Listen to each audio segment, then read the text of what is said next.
Hello friends, welcome back to my channel. ಇವತ್ತಿನ ವಿಡಿಯೋದಲ್ಲಿ 9 ತಿಂಗಳಿನಲ್ಲಿ ಆಗುವ ಎಲ್ಲ ಸಿಂಪ್ಟಮ್ಸ್ಗಳು ಬಗ್ಗೆ ನಿಮಗೆ ಏನಕ್ಕೆ ಆ ಲಕ್ಷಣಗಳು ಕಾಣಿಸುತ್ತೆ ಮತ್ತು 9 ತಿಂಗಳಲ್ಲಿ ಹೇಗಿರಬೇಕು ಅಂತ, ಆಮೇಲೆ ಯಾರ್ಯಾರಿಗೆ ಏನೇನೆಲ್ಲ ಆಗುತ್ತೆ ಹೇಳ್ತೀನಿ. ವಿಡಿಯೋನ ಕೊನೆ ತನಕ ನೋಡಿ, ಮಿಸ್ ಮಾಡಬೇಡಿ. ಮೊದಲನೇದಾಗಿ ನಿಮ್ಮ ಸ್ಪೈನಲ್ ಕಾರ್ಡ್ನ ಶೇಪು, ನೀವು ಹೊಟ್ಟೆಯ ಶೇಪು ಚೇಂಜ್ ಆಗುತ್ತೆ. 7 ತಿಂಗಳಲ್ಲಿ ಅಷ್ಟು ಹೊಟ್ಟೆ ಕಾಣಿಸಲ್ಲ. ಅದೇ 9 ತಿಂಗಳಲ್ಲಿ 100% ಜನರಲ್ಲಿ 98% ಆಫ್ ಹೆಣ್ಮಕ್ಳಿಗೆ ತುಂಬ ಹೊಟ್ಟೆ ಬರುತ್ತೆ. ಏನಕ್ಕೆ ಅಂದರೆ ನಿಮ್ಮ ಮಗುವಿನ ಬೆಳವಣಿಗೆಗೆ, ಮಗುವಿನ ಡೆವಲಪ್ಮೆಂಟ್ ಹತ್ತತ್ರ 3.5 kg ಅಷ್ಟು, ಇಲ್ಲ ಅಂತ ಅಂದರೆ 3.2 200 ಗ್ರಾಮ್ ಅಷ್ಟು ಆದರೂ ಬೆಳೆದಿರುತ್ತೆ. ಆಗ ನಿಮ್ಮ ಸ್ಪೈನಲ್ ಕಾರ್ಡ್ ಶೇಪ್ ಮತ್ತು ಹೊಟ್ಟೆಯ ಶೇಪು ಅನ್ನೋದು ಚೇಂಜ್ ಆಗುತ್ತೆ. ಅದಕ್ಕೆ ನೀವು 90 ಡಿಗ್ರಿ ಶೇಪ್ನಲ್ಲಿ ಕುತ್ಕೋಬೇಕು. ನೀವು ಯಾವಾಗ ಕುತ್ಕೋಬೇಕಾದ್ರೂ ನೆನಪು ಮಾಡ್ಕೋಬೇಕು, ಸ್ಟ್ರೈಟಾಗಿ ಕುತ್ಕೋಬೇಕು ಅಂತ, ಓಕೆನಾ?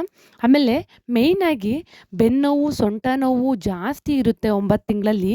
ಅದಕ್ಕೆ ನೀವು 90 ಡಿಗ್ರಿ ಶೇಪಲ್ಲಿ ಕುತ್ಕೋಬೇಕು. ನೀವು ಕುತ್ಕೊಳ್ಳೋ ಪ್ಲೇಸು ಚೇರು ಇಲ್ಲ ಅಂದರೆ ಸೋಫಾ ಮೇಲೆ ಎಲ್ಲ ಬೇಡ. ಆದಷ್ಟು ನೀವು ನೆಲದ ಮೇಲೆ ಕುತ್ಕೊಳ್ಳೋದನ್ನ ಅಭ್ಯಾಸ ಮಾಡ್ಕೊಳ್ಳಿ, ಓಕೆನಾ? ಇದರಿಂದ ಸರ್ವಿಕ್ಸ್ ಲೂಸ್ ಆಗೋಕ್ಕೆ ಹೆಲ್ಪ್ ಮಾಡುತ್ತೆ.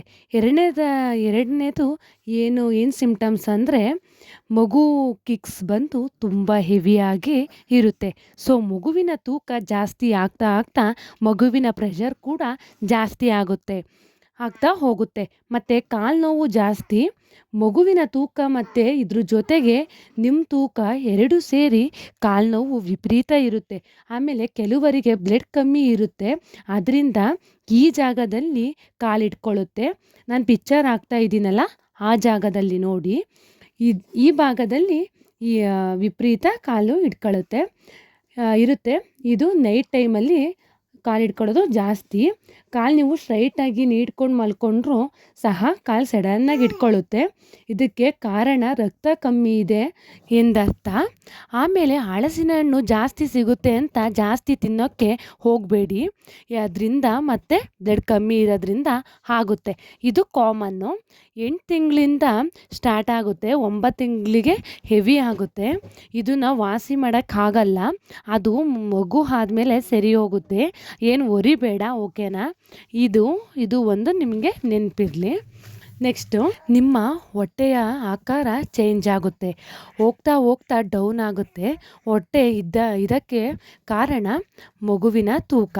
ಆಮೇಲೆ ನೆಕ್ಸ್ಟ್ ಲೈಟಾಗಿ ಹೊಟ್ಟೆ ನೋವು ನೀವು ಏನಾದರೂ ಓಡಾಡ್ತಾ ಇದ್ದರೆ, ಆಮೇಲೆ ಹೊಟ್ಟೆ ಎಳ್ದಂಗೆ ಆಗೋದು, ಮತ್ತು ಹೊಟ್ಟೆ ಟೈಟ್ ಆಗೋದು, ಹೊಟ್ಟೆ ಗಟ್ಟಿ ಆಗೋದು, ಇದೆಲ್ಲ ಆಗುತ್ತೆ. ಮೇಯ್ನಾಗಿ ಹೊಟ್ಟೆ ಗಟ್ಟಿ ಆಗೋದನ್ನ ಸಹಿಸ್ಕೊಳ್ಳೋಕ್ಕೆ ಆಗೋಲ್ಲ ಆ ನೋವನ್ನ.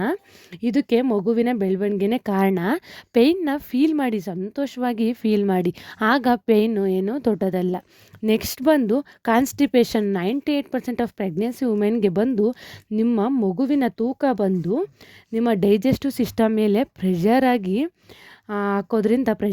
ಹಾಕೋದ್ರಿಂದ ಕಾನ್ಸ್ಟಿಪೇಷನ್ ಆಗುತ್ತೆ. ಜೊತೆಗೆ ಊಟದಲ್ಲಿ ಫೈಬರ್ ಕಂಟೆಂಟ್ ನೀವು ತಗೊಳ್ತಾ ಇಲ್ಲ, ಆಮೇಲೆ ಜೊತೆಗೆ ನೀರು ಚೆನ್ನಾಗಿ ಕುಡಿತಾ ಇಲ್ಲ ಅಂದರೆ ಆಗುತ್ತೆ. ಒಂದು ಒಳ್ಳೆ ಫೈಬರ್ ಕಂಟೆಂಟ್ ಊಟ ಮಾಡಿ, ಚೆನ್ನಾಗಿ ನೀರು ಕುಡೀರಿ. ಆಗ 100% ಏನೂ ಆಗಲ್ಲ, ಸ್ವಲ್ಪ 80% ಅಷ್ಟು ರಿಲೀಫ್ ಆಗುತ್ತೆ, ಓಕೆನಾ? ನೆಕ್ಸ್ಟ್ ಬಂದು ಕಾಲು ಊತ, ಕೈ ಊತ, ಮುಖ ಊತ ಎಲ್ಲ ಇರುತ್ತೆ. ಸಾಮಾನ್ಯವಾಗಿ ಕಾಲು ಊತ ಬರುತ್ತೆ. ಕಾಲು ಊತ ಯಾಕೆ ಬರುತ್ತೆ ಅಂದರೆ, ಎಕ್ಸಸ್ ಆಫ್ ವಾಟರ್ ಬಂದು ಬಾಡಿಲಿ ಸ್ಟೋರ್ ಆಗೋದ್ರಿಂದ ಆಗುತ್ತೆ. ಅದಕ್ಕೆ ಅಂತ ನೀವು ನೀರು ಕುಡಿಬಾರ್ದು ಅಂತ ಏನಿಲ್ಲ, ಚೆನ್ನಾಗಿ ನೀರು ಕುಡಿಬೇಕು. ಕಾಲೂತ ಇದೆ ಅಂತ ಏನು ಭಯ ಬೇಡ, ಅದು ಸರಿ ಹೋಗುತ್ತೆ. ಆಮೇಲೆ ಮೇಯ್ನ್ ಚೆನ್ನಾಗಿ ವಾಕಿಂಗ್ ಮಾಡಿ, ಬಾಡಿನ ಚೆನ್ನಾಗಿ ಆ್ಯಕ್ಟಿವ್ ಆಗಿ ಇಟ್ಕೊಳ್ಳಿ. ಕಾಲೂತ ಅದೇ ಸರಿ ಹೋಗುತ್ತೆ. ಲಾಸ್ಟ್ ಮಂತ್ ಅಲ್ವಾ, ಇದು ಪಾಪು ಆದಮೇಲೆ ಸರಿ ಹೋಗುತ್ತೆ. ಇದು ಒಂದು ಪ್ರೆಗ್ನೆನ್ಸಿ ಸಿಂಪ್ಟಮ್ಸ್ ಅಷ್ಟೇ, ಓಕೆನಾ? ಆಮೇಲೆ ನೆಕ್ಸ್ಟು ನಿಮಗೆ ಒಂದು ಕಿವಿ ಮಾತು ಏನು ಅಂದರೆ, ಪ್ಲಾಸೆಂಟಾ ಪೊಸಿಷನ್ ಹೇಗಿದೆ ಅಂತ ತಿಳ್ಕೊಳ್ಳಿ. ಸ್ಕ್ಯಾನ್ ಮಾಡಿಸಿದಾಗ ಸುಮ್ಮನೆ ಮನೆಗೆ ಬರೋದಲ್ಲ, ಪ್ಲಾಸೆಂಟಾ ಪೊಸಿಷನ್ ಹೇಗಿದೆ, ಮಗುವಿನ ಡೆವಲಪ್ಮೆಂಟ್ ಹೇಗಿದೆ ಅಂತ ನೀವು ಡಾಕ್ಟರ್ ಹತ್ರ ಕೇಳ್ಕೋಬೇಕು, ಓಕೆನಾ? ಯಾಕೆ ಅಂದರೆ ನಾರ್ಮಲ್ ಪ್ಲಾಸೆಂಟಾ ಪ್ರೀವಿಯಾ, ಮೇಜರ್ ಪ್ಲಾಸೆಂಟಾ ಪ್ರೀವಿಯಾ, ಇದರಲ್ಲಿ 3rd ಒನ್ ಇದೆಯಲ್ಲ, ಅದು ಒಂದು ಸ್ವಲ್ಪ ಮೇಜರಾಗಿ ಹೆಚ್ಚಾಗಿ ತೊಂದರೆ. ಅದಕ್ಕೆ ಹುಷಾರಾಗಿರಿ. ತೂಕ ಎತ್ತೋದು, ಆಮೇಲೆ ಮತ್ತೆ ಮನೆಯಲ್ಲಿ ಜಾಸ್ತಿ ಕೆಲಸ ಮಾಡೋದು, ಹಬ್ಬ ಬಂತು ಅಂದರೆ ಹಬ್ಬದ ಕೆಲಸನೆಲ್ಲ ಮುಗಿಸೋದು, ಆಮೇಲೆ ಈ ಥರ ಎಲ್ಲ ನೀವು ಸ್ವಲ್ಪ ಕಮ್ಮಿ ಮಾಡಬೇಕು.